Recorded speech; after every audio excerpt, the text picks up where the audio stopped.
19장 30절 되겠습니다. 요한복음 19장 30절 합동해서 같이 읽겠습니다. 시작. 예수께서 신 포도주를 받으신 후에 이르시되 다 이루었다 하시고 머리를 숙이니 영혼이 떠나가시니라. 아멘. 오늘 요한복음 19장 30절 이 본문을 통해서 테텔레스타이 다 이루었다라고 하는 제목으로 말씀을 증거하겠습니다. 십자가에서 예수님은 세상을 하직하면서 마지막으로 외친 말씀이 테텔레스타이라고 하는 말이었습니다.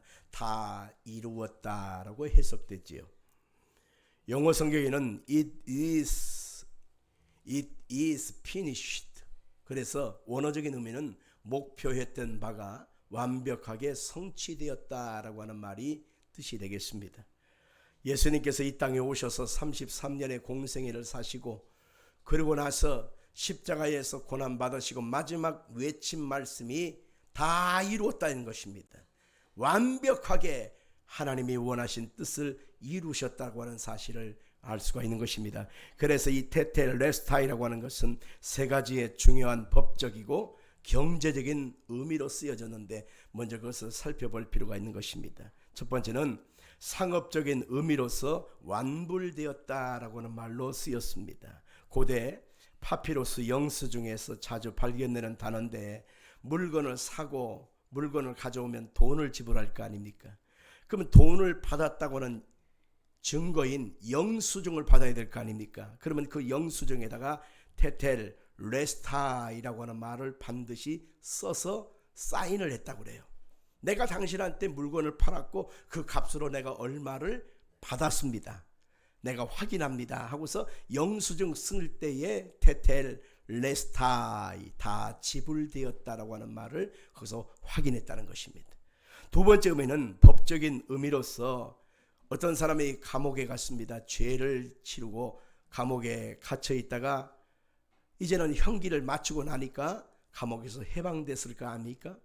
내가 죄값을 다 치루어서 해방과 자유를 얻게 되었습니다. 내가 모든 죄값을 치렀습니다 라고 하는 그 뜻으로 테텔레스타이라고 하는 말을 거기서 썼습니다. 또 세 번째 의미는 하나님께 예배를 드릴 때 백성들이 비둘기나 양이나 염소나 송아지를 가지고 하나님께 그 제물을 가지고 나왔단 말입니다. 그런데 아무 짐승이나 다 드려진 것이 아니라 제사장이 백성들이 가지고 나온 그 제물을 살펴보는 것입니다. 하나님 앞에 흠 없는 제물이어야 하거든요. 근데 뿔이 하나가 나갔다든지 눈이 하나가 골았다든지 아니면 뭐 다리가 하나 갖다 어그러져 있다든지 아니면 온 몸에 피부병이 들어서 털이 듬성듬성 빠졌다든지 그러면 흠 없는 짐승이 아니라 이건 하나님께 제물감이 되지 못한 거예요. 그래서 그것이 온전한 것인가 아닌가를 살펴보기 위하여 제사장이 이렇게 저렇게 이렇게 다 살펴본 다음에 이 제물은 하나님 앞에 드려질 수 있는 흠 없는 제물이다 라고 하는 것을 확인시키면서 테텔레스타이라고 하는 말을 거기서 썼어. 그래서 확인시켜 준 것입니다. 테텔레스타이라고 하는 것은 우리가 예수 그리스도의 십자가 사건에서 명확하게 알 수가 있는데 예수님께서 십자가의 고난을 받으시고 7마디의 아주 중요한 얘기를 하시고 나서 마지막 7번째 외친 말씀이 내가 다 이루었다라고 하는 말씀을 하신 것입니다. 예수님께서 십자가의 고난을 겨뤄가는 이 고난의 절기 속에서 우리가 알아봐야 될 이 테텔레스타이가 과연 우리들에게 어떤 의미가 있는지를 오늘 시간 살펴봐야만 할 것입니다. 첫째는 죄의 값을 청산하는 것을 다 이루었다라고 했습니다. 같이 합시다. 죄의 값을 청산하는 것을 다 이루었다. 아멘. 아담은 모든 백성들을 자손들을 퍼뜨리면서 자기가 지은 죄값을 모든 후손들에게 인류에게 물려주었습니다. 그것을 가리켜서 우리는 원죄라고 하는 것입니다. 그래서 사람이 어린아이로 아주 새 생명으로 태어나지만은 태어나는 순간에 아담이 물려준 원죄 죄값을 물려받고 태어나는 것입니다. 그래서 이 죄값대로 인생을 고통 속에 살다가 악한 마귀에게 압제를 당하고 살다가 영원한 사망의 지옥불로 던져지는 것이 우리 인간의 되어진 코스인 것입니다. 아무도 이 죄값을 해결할 자가 없는데 하나님의 아들 예수님께서 오셔서 십자가의 고난받으심으로 내가 다 이루었다 하신 것입니다. 내가 죄값을 지불해 주셨다는 것입니다. 히브리서 9장 22절과 11절로 12절을 같이 보겠습니다. 율법을 따라 거의 모든 물건이 피로서 정결하게 되나니 피 흘림이 없은즉 사함이 없느니라. 그리스도께서는 장래 좋은 일의 대제사장으로 오사 손으로 짓지 아니한 것 곧 이 창조에 속하지 아니한 더 크고 온전한 장막으로 말미암아 염소와 송아지의 피로 하지 아니하고 오직 자기의 피로 영원한 속죄를 이루사 단번에 성소에 들어가셨느니라. 아멘. 예수님의 십자가 사건 전까지는 구약의 시대에 속합니다. 그래서 모든 사람들은 자기의 죄값을 속량받고 살아나기 위하여 하나님이 정하신 비둘기, 염소, 양, 소를 가지고 하나님께 나가야 했습니다. 그래서 이 짐승을 가지고 오는 순간에 제사장은 그 제물을 확인하고 그 사람의 죄를 그 짐승의 머리에다가 전갈을 시킵니다. 하나님, 이 짐승이 이 사람을 대신하여 이 죄를 짊어지고 대신하여 죽습니다. 그러니 이 짐승이 흘린 피값으로 이 사람의 죄를 깨끗게 씻어 주옵소서 선포해 주고 그리고 짐승을 잡아 죽였단 말입니다. 그러니 사람은 눈을 뜨고 눈을 감는 순간, 태어나서 죽는 순간까지 우리가 지은 죄값으로 말미암아 수도 없는 비둘기가 대신 죽어야 됐고, 양이 대신 죽어야 됐고, 염소가 대신 죽어야 됐고, 소가 대신하여 죽을 수밖에 없게 됐단 말입니다. 그런데 예수님께서 십자가에 피 흘리심으로 말미암아 이제는 양이나 염소나 비둘기, 소가 아니라 예수님 자신이 속죄의 제물이 되어 주셔서 우리의 죄값을 위하여 대신 죽으신 것입니다. 그분은 하나님의 아들이요 완전한 하나님이시지만 사람의 몸을 입고 오셔서 우리 죄값을 다 짊어지고 십자가에서 죄를 청산해 주신 것입니다.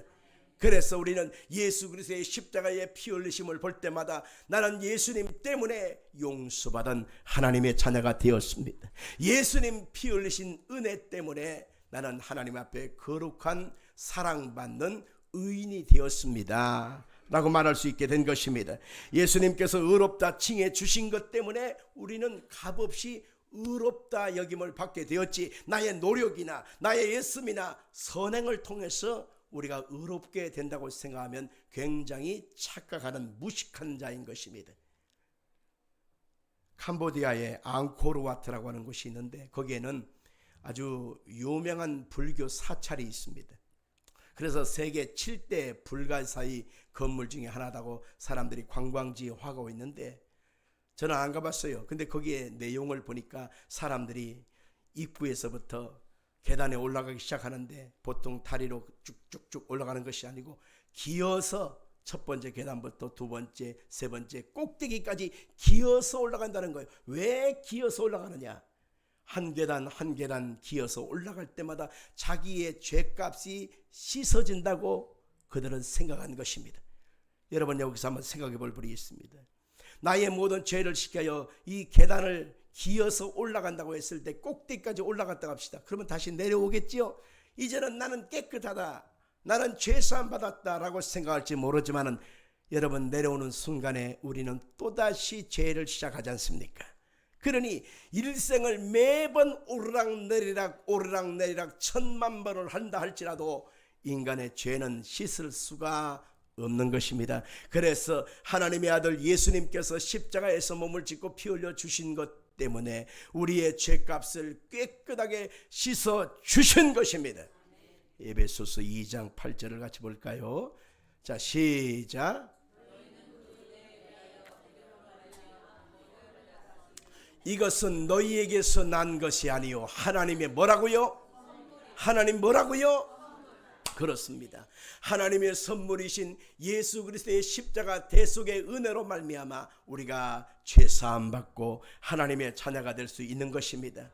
예수님이 십자가에서 몸을 찢고 피 흘려 끊임없이 고통을 당하시면서도 그 십자가를 던져버리지 않고 외면하지 않고 그 목숨을 다할 때까지 예수님께서 매달리신 이유가 바로 뭐냐면은 오직 예수님 의로우신 하나님의 아들 예수의 피 흘리신 값으로 말미암아 우리가 구속 죄사함을 받을 수 있는 유일한 생명의 길이기 때문에 그런 것입니다.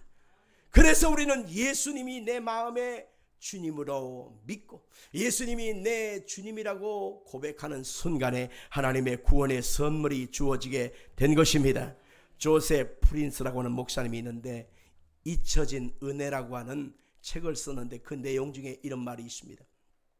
율법 아래에선 최고의 인간조차 실패한다. 그러나 은혜 안에선 최악의 인간도 구원받을 수가 있다. 주님의 은혜 안에서는 최악의 인간, 아주 극악무도한 사람일지라도 회개하는 순간에 하나님의 구원 속에 들어올 수 있다. 그렇게 말하고 있는 것입니다. 여러분들, 우리가 부르는 나 같은 죄인 살리신 주의 놀라와 잃었던 생명 찾았고 광명을 얻었네 라고 하는 찬송을 작시한 사람이 누군지 아십니까? 존 뉴턴이라고 하는 분입니다.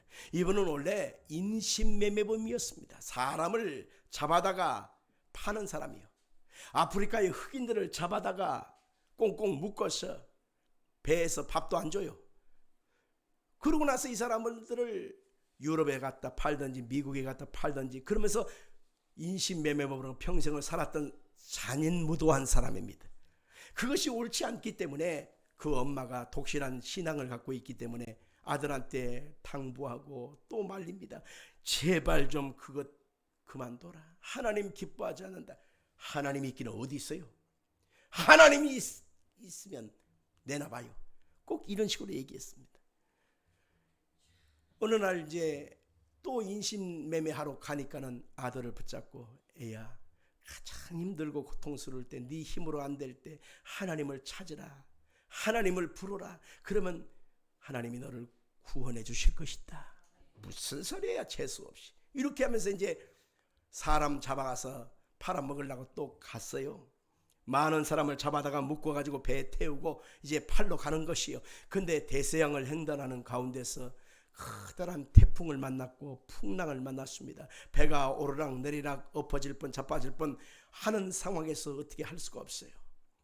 선장도 어찌할 수 없고 갑판장도 어찌할 수 없고 기관장도 어찌할 수 없는 불가항력적인 상황이 됐을 때 죽게 생겼습니다. 그가 무릎을 꿇고 우리 어머니가 믿는 하나님이 살아계시다면, 우리 어머니가 믿는 그 하나님이 살아계시다면 이 배를 살려주시고 나를 불쌍히 여겨 주옵소서, 이렇게 기도를 하게 됐어요. 근데 희한한 것은 그 기도가 끝나자마자 풍랑과 파도가 잔잔해버리더라는 거예요. 이야, 놀랍지 않습니까? 그래서 기도한 사람은 기도한 열매를 보면서 하나님 앞에 두려워할 수밖에 없잖아요. 그 순간 그가 깨닫고 나서 하나님 정말 살아계시구나, 그걸 깨닫고 나서 육지에 도착하자마자 그 노예들을 다 풀어줬습니다. 그리고 어머니한테 갔어요. 어머니, 이래저래 해서 내가 풍랑 속에서 하나님을 찾았는데 하나님이 풍랑 속에서 살려주셨습니다. 그거 봐라, 하나님 살아계신다. 너도 이제 그것 그만두고 이제는 신실한 삶을 살아라. 그러자 그 어머니의 그 조언대로 그가 노예 상인을 때려치고 예수를 믿게 됐고, 그리고 주의 종으로 헌신하게 하여 신학교에 들어가고 나중에 목사님이 됐어요. 은혜가 충만하고 나서 그가 깨닫는 것은 나는 죄인이었어.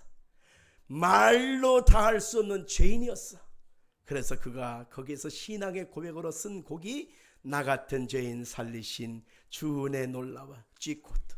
우리 한번 같이 손 가볍게 가슴에 손 얹고 우리 한번 불러볼까요? 나 같은 죄인 살리신 주 은혜 놀라와.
고백하고 선포하시면서 내가 다 이루었다 하신 것은 우리의 허물을 다 씻어서 거룩하게 되었다라고 하는 것을 우리 가운데 선포해 주신 것입니다.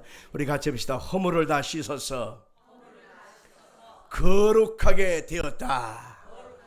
아멘.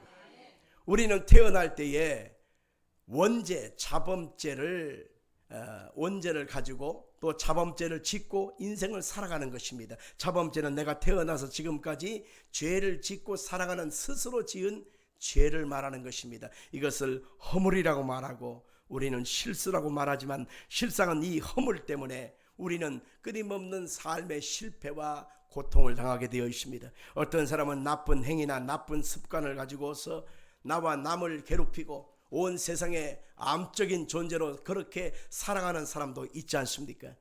털어서 먼지 안 나는 사람 어디 있겠어요? 허물이 있고 연약함과 실수가 많이 있는 것입니다.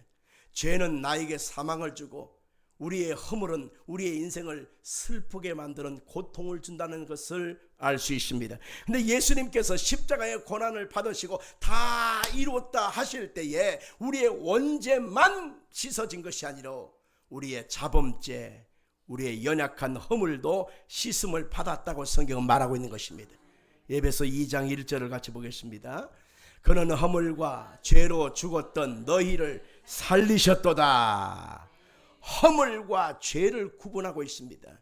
원죄도 씻음 받았지만 나의 허물, 나의 실수, 나의 연약함 또한 예수님이 다 씻어서 우리를 살려주셨다는 것입니다.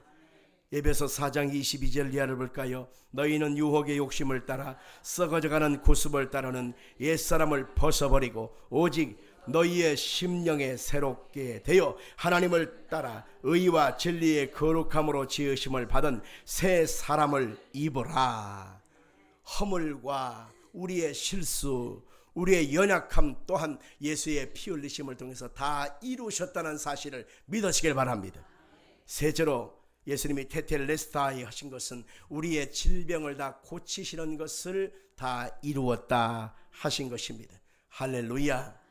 제가 서울대학병원에 안과 검진이 있어서 예약하러 갔는데 선생님이 얼마나 인기가 많은지 곧장 만날 수가 없어서 4주 후에 예약됩니다. 그래서 4월 10일 날 예약 날짜를 잡고 왔습니다. 그런데 얼마나 사람이 많이 대기 줄이 긴지 버글버글합니다. 이렇게 21세기의 첨단 과학, 의학, 아주 좋은 병원, 의사들, 최고의 물질 문명 속에서 살아가지만 사람은 여전히 병들고 상하고 약하고 아픕니다. 이제 막 환갑을 지나신 어떤 분에게 좀 건강하시죠? 아주 상태가 좋아 보이십니다. 말도 마세요. 오만 대가 다 아파요. 오만 대가 다 아파요. 만신창이같이 자기 몸이 아프다는 거예요. 겉에서 멀쩡하니까 사람들이 좋아 보이지만 실상은 안 아픈 데가 없다는 거예요. 그래서 사람은 그래서 노아 늙는가 봐요. 우리 인생은 그렇습니다. 이렇게 좋은 세상을 살아가지만 사람의 몸과 마음은 병들고 상하고 늘 지치고 연약함에 빠지게 되는 것입니다. 예수님이 십자가에 고난당하실 때 테텔레스타이 다 이루었다고 하는 것은 우리의 마음의 병도 육신의 병도 깨끗이 고쳐주시기 위함이라는 것을 믿으시길 바랍니다. 이사야 53장 5절 말씀을 같이 보겠습니다.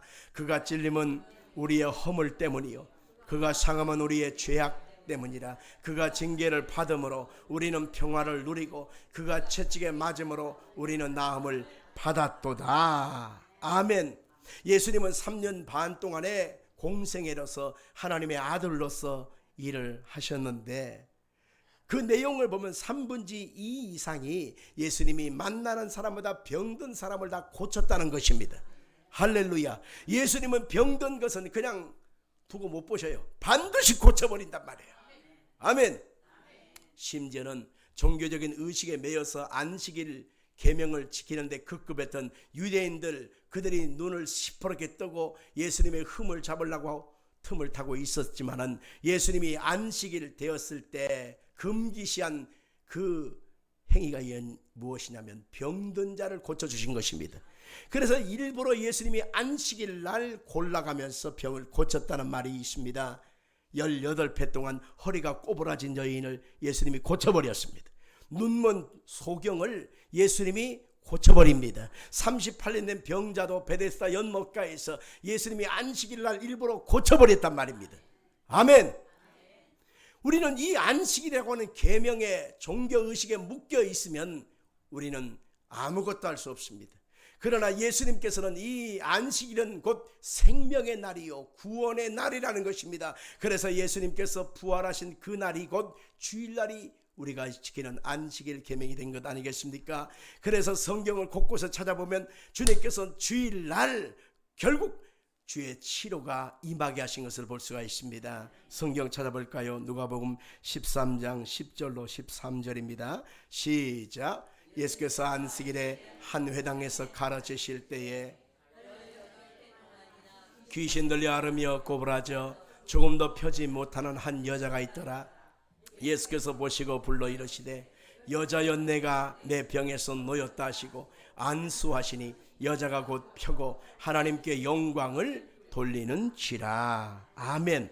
일부러 예수님이 고쳤습니다. 그러자 그것을 갖고 틈을 타던 아주 시비를 걸던 사람들이 있었습니다. 그때 예수님이 이렇게 말씀합니다. 14절 이하입니다. 같이 읽겠습니다. 14절 시작. 회당장이 예수께서 안식일에 병 고치는 것을 분내어 무리에게 이르되 일할 날이 엿새가 있으니 그동안에 와서 고침을 받을 것이요 안식일에는 하지 말 것이니라 하거늘 주께서 대답하여 이르시되 외식하는 자들아 너희가 각각 안식일에 자기의 소나 나귀를 외양간에서 풀어내어 이끌고 가서 물을 먹이지 아니하느냐. 그러면 18배 동안 사탄에게 매임 바 된 이 아브라함의 딸을 안식일에 이 매임에서 푸는 것이 합당하지 아니하랴. 예수께서 이 말씀을 하심에 모든 반대하는 자들은 부끄러워하고 온 무리는 그가 하시는 모든 영광스러운 일을 기뻐하니라. 종교의식은 사람을 옥조르게 합니다. 꼼짝달싹 못하게 합니다. 그러나 예수님이 오셔서 하시는 일은 모든 묶임에서 풀어주시는 것입니다. 마음의 병도 풀어주시고 육신의 병에서 놓여 건강하게 만들어 주시는 것입니다. 그래서 예수님이 안식일 날 일부러 병을 고치신 것처럼 우리는 이 주일 예배를 드리면서 내 몸과 마음에 병든 것, 상한 것, 연약한 것 어루만져서 고쳐달라고 간구해야만 하는 것입니다. 할렐루야. 내 연약함은 예수의 피 흘리심의 은혜를 통해서 깨끗게 되는 역사가 반드시 있게 되는 것입니다. 넷째로 예수님께서 테텔레스타이 하신 것은 가난과 저주를 청산하는 것을 다 이루었다라고 하는 것입니다.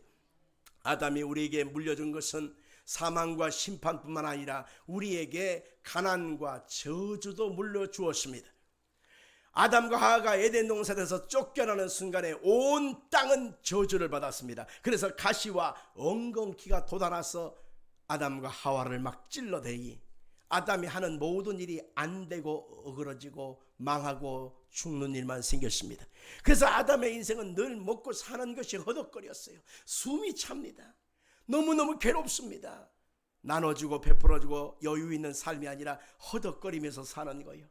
이것이 아담의 인생이요 아담의 유전을 받은 모든 인류가 겪는 바로 고통인 것을 알 수 있습니다. 온 세상에 지금 전쟁과 난리가 계속 번져가는 모습은 뭐니까요? 먹고 사는 문제 때문에 그런 것입니다. 미국 입장에서는 자기 나라의 돈인 달러의 주권이 자꾸 무너지고 중국의 돈에 도전을 받으니까 미국 나라, 미국 돈 이것을 주권을 강화하기 위하여 일부러 전쟁을 일으켜서 중국을 잡으려고 지금 미란 나라에서 대리 전쟁을 하고 있는 것입니다. 그러나 그것이 회복되고 전쟁이 끝나는 것이 아니라 온 세상의 인플레이션 현상 때문에 돈 가치는 떨어지고 미국 돈은 올라가고 온 나라의 전쟁 후유증으로 말미암아 6개월 이상은 고통한다고 하는 학자들의 얘기가 있습니다. 전쟁이 빨리 끝나야 되지만 전쟁 끝난 다음에도 6개월 이상이 이 여파가 계속될 것이라 라고 하는 것입니다. 먹고 사는 문제가 이렇게 세상을 이렇게 어지럽게 하고 두렵게 만들고 힘들게 만드는 것입니다. 그러나 우리 하나님은 우리를 향한 뜻은 가난한 것이 아니라 부욕해 되는 것입니다. 빌려 쓰는 것이 아니라 나누는 것입니다. 쪼들리고 사는 것이 아니라 여유롭게 살기로 원하십니다. 아멘 하는 사람은 뭐요? 아멘을 크게 하셔야 돼. 하나님은 불통한 것이 아니라 형통하기를 원하십니다. 아멘. 성경 말씀을 확인해 보겠습니다. 고린도후서 8장 9절, 갈라디아 3장 13절. 시작. 우리 주 예수 그리스도의 은혜를 너희가 알거니와 부요하신 이로서 너희를 위하여 가난하게 되심은 그의 가난함으로 말미암아 너희를 부요하게 하려 하심이라. 그리스도께서 우리를 위하여 저주를 받은 바 되서 율법의 저주에서 우리를 속량하셨으니 기록된 바 나무에 달린 자마다 저주 아래에 있는 자라 하였습니다. 이는 그리스도 예수 안에서 아브라함의 복이 이방인에게 미치게 하고 또 우리로 하여금 믿음으로 말미암아 성령의 약속을 받게 하려 하심이라. 아멘. 하나님은 여러분이 잘 되기를 원하십니다. 하나님은 여러분이 복을 받기를 원하십니다. 하나님이 여러분에게 넉넉하고 풍성해서 여러분도 만족하지만 그것을 통해서 나누고 베풀므로 여러분 주위에 있는 사람들이 행복해지기를 원한다는 사실을 믿으시길 바랍니다. 아멘. 하나님 마음이에요. 하나님 마음. 우리는 쉽게 생각해 볼 수 있는데 그게 뭐냐면 내 자식이 시집 장가를 갔어요. 시집 장가 가서 행복하기를 원하는데 어느 날 부모에게 전화 왔습니다. 어머님, 아버님, 나 10만 원만 빌려줘요. 곧 있으면 갚을게요. 얼마? 얼마? 많아요, 적어요? 크지요. 그러나 실상은 10만 원이 없어갖고 엄마한테 엄마 10만 원만 빌려줘 이러면 엄마는 어떤 마음이 들어요? 야, 10만 원이 없어서 전화를 하냐? 10만 원이 없어서 나한테 전화를 하냐?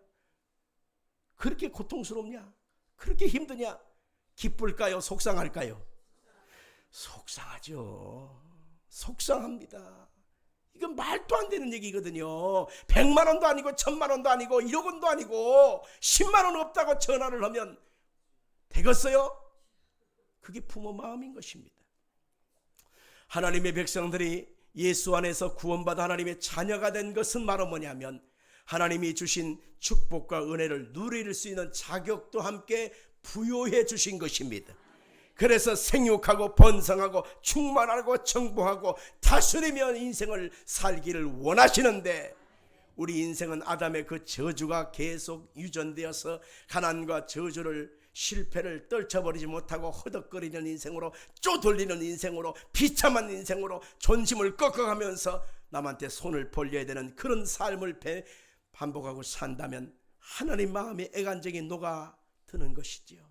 여러분들 부모의 마음도 그런 것처럼 하나님도 하나님의 자녀들이 그렇게 사는 것을 원치 않으시는 것입니다. 예수님께서 십자가에서 고난 받으심으로 우리의 가난과 저주를 철폐해 주셨기 때문에 우리는 예수 안에서 복을 받은 자가 되었기에 영생 천국만 가는 것이 아니라 이 땅에서도 하나님의 형통과 은혜를 누리고 살기를 원하고 계시는 것입니다. 하나님은 아브라함에게 말씀했죠. 내가 내게 복주고 복주며 번창하고 번창케 하기를 원하노라. 하나님의 마음인 것입니다. 오늘 여러분들이 하나님의 은혜와 복을 받기를 주의 이름으로 축원합니다. 마지막 하나를 더 보겠습니다. 예수님께서 십자가에서 마지막 외친 말 중에 하나가 바로 내가 다 이루었다 테텔레스타이 하셨는데 그것은 부활의 생명을 주는 것을 다 이루었다 하신 것입니다. 예수님은 무덤이 없습니다. 십자가에 고난당하시고 나서 그 시신을 무덤에 안장했지만은 예수님이 3일째 되는 날 새벽에 부활하여 살아나신 것입니다. 할렐루야. 세상에 수많은 영혼들의 무덤은 있습니다. 공자의 무덤도 그대로 있고요. 우리나라의 역사 속에 있는 수많은 임금들의 무덤도 다 거기 있습니다.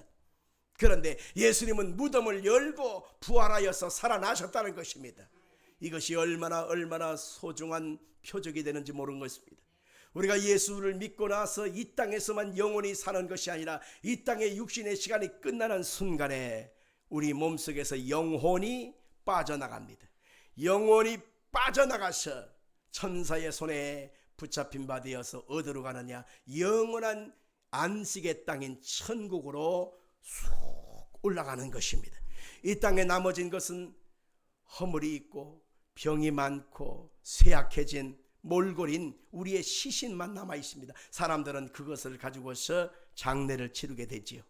그런데 예수께서 다시 오시는 재림의 순간에 주 안에서 죽은 자들이 먼저 살아나게 되어지고, 살아남은 우리도 주님 앞에서 신령한 모습으로 변화받아서 공중으로 들림바 된다고 성경은 말하고 있습니다. 이것을 바르켜서 그리스도인의 부활을 얘기하는 것입니다. 할렐루야. 그래서 우리는 신앙의 고백을 하면서 예수 그리스도 안에서 몸이 다시 사는 것과 영원히 사는 것을 믿습니다. 우리가 고백하는 것이 바로 우리의 부활을 예수 그리스도 안에서 고백하는 것입니다. 아멘. 우리는 예수 그리스도 안에서 부활의 날 우리는 썩어진 모습으로 그대로 흉측하게 살아나지 않습니다. 늙고 병든 모습으로 살아나지 않습니다. 우리는요, 약해 빠진 우리의 모습으로 살아나지 않습니다. 예수 안에서 다시 살아난다고 하는 것은 예수님이 가장 부활하신 모습으로, 신령한 모습으로, 아름다운 모습으로 변화되어서 주님 앞에 올라간다는 사실을 믿길 바랍니다. 이 땅에 사는 날 동안은 예수님과 함께 영원히 사는 것이고, 그리고 이 땅의 삶을 끝나고 나면은 영원한 부활의 모습으로 영생을 얻게 된다는 사실, 그것을 성경에는 말하고 있는 것입니다. 성경 히브리 9장 27절에 보니까 한 번 죽는 것은 사람에게 정해진 것이 그 후에는 심판이 있으리라. 누구든지 이 심판을 벗어버릴 길이 없는 것입니다. 근데 예수 그리스도를 믿고 예수님과 함께하는 사람에게는 영원한 부활의 생명이 부음받았기 때문에 우리는 이 땅에서의 시간을 딱 마치는 순간에 영원한 생명으로, 부활의 영광으로 변화된다고 말씀하고 있습니다. 요한복음 11장 25절로 26절 같이 읽겠습니다. 예수께서 이르시되 나는 부활이요 생명이니 나를 믿는 자는 죽어도 살겠고 무릇 살아서 나를 믿는 자는 영원히 죽지 아니하리니 이것을 네가 믿느냐? 아멘. 부활은 미래적인 사건입니다. 그러나 미래적인 사건이 반드시 이루어지는 사람은 어떤 거냐? 26절에 보니까 무릇 살아서 나를 믿는 자라야 된다는 것입니다.